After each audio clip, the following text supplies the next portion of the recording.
قرض کے معاملے میں بھی بہت ظلم ہوتا ہے. اچھے اچھے لوگ جو دیندار سمجھے جاتے ہیں قرض لے کے واپس نہیں. ایک عالم صاحب کے بارے میں اچھے اور واقعی بڑے اچھے آدمی تھے. ایک عالم صاحب اور واقعی بڑے اچھے آدمی، لیکن خیال نہیں ان کے بارے میں معلوم ہوا کہ ایک ہوٹل سے سامان لیا کرتے تھے، پیسے باقی ہیں، مہینوں گزرتے پیسے نہیں دے. یہ کون سا طریقہ؟ آپ عالم کس کام کی؟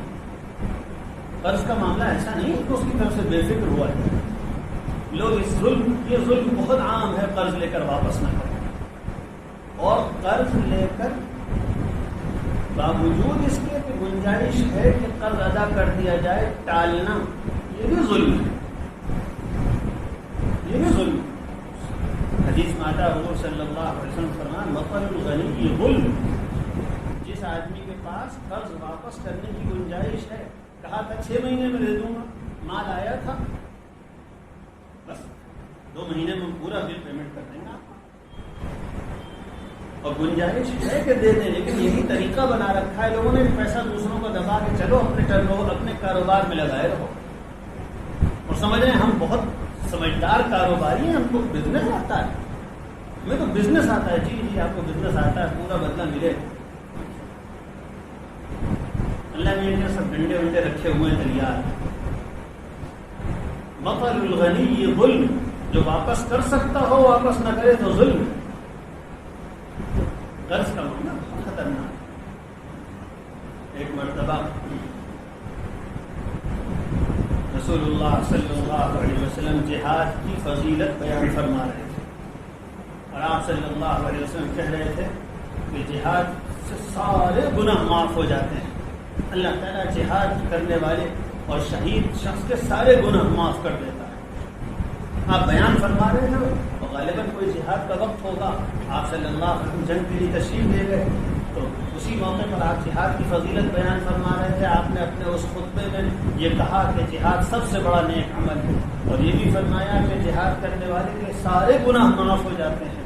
ایک شخص پیچھے سے لوگوں کو چیڑتے ہوئے آیا اور آ کے پوچھنے لگا، اے اللہ کے رسول، افرأیت ان قاتلت فی سبیل اللہ وانا صابر محتسب مقبل غیر مدبر افیکفر هذا عن ذنبی.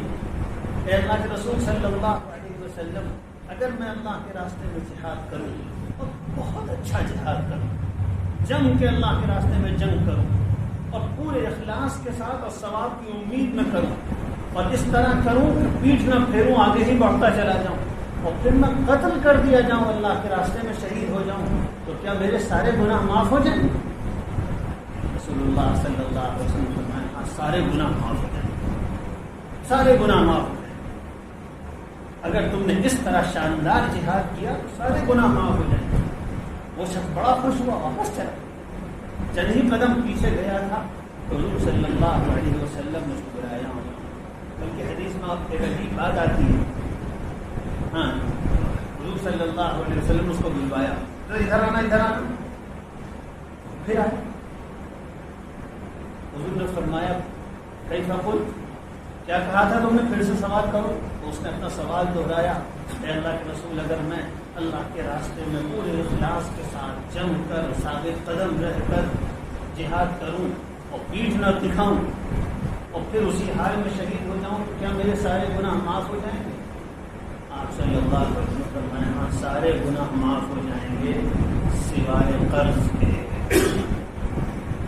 سوائے قرض کے. پھر فرمایا، میں تم کو جواب دے چکا تھا. فوراً جبریل آئے اور جبریل نے آ کے مجھ سے کہا، اس سے کہہ دیجیے قرض معاف نہیں.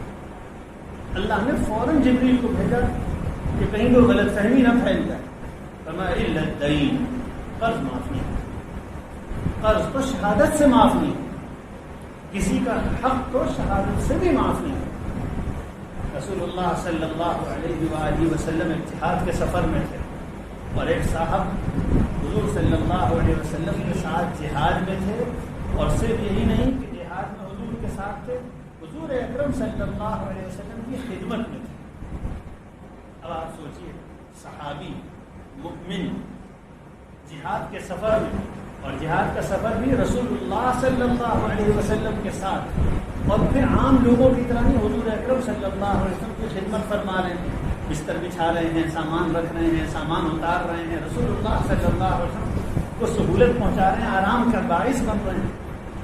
اسی سعادت کی وقت اسی حال میں ایک تیر آیا اور گردن میں لگا اور وہیں شہادت ہو، وہیں انتقال ہو گیا.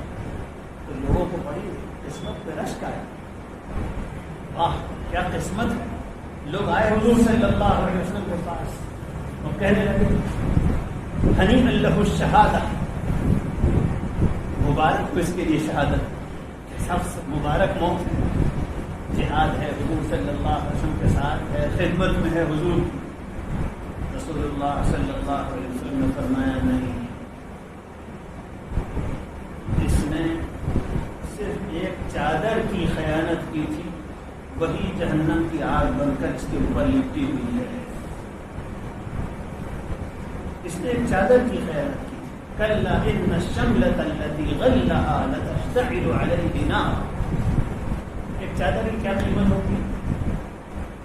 400 روپے، 500 400-500 روپے کی خیانت اور کسی کا حق مار لینا، یہ ایسا ہے کہ ایسی شہادت کے باوجود وہ جہنم کی آگ بن کر لپٹی.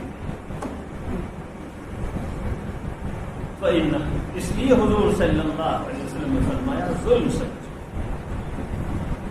بہت خیال کرنا چاہیے، کسی کی کا حق نہ مارا جائے، کسی کو تکلیف نہ پہنچے.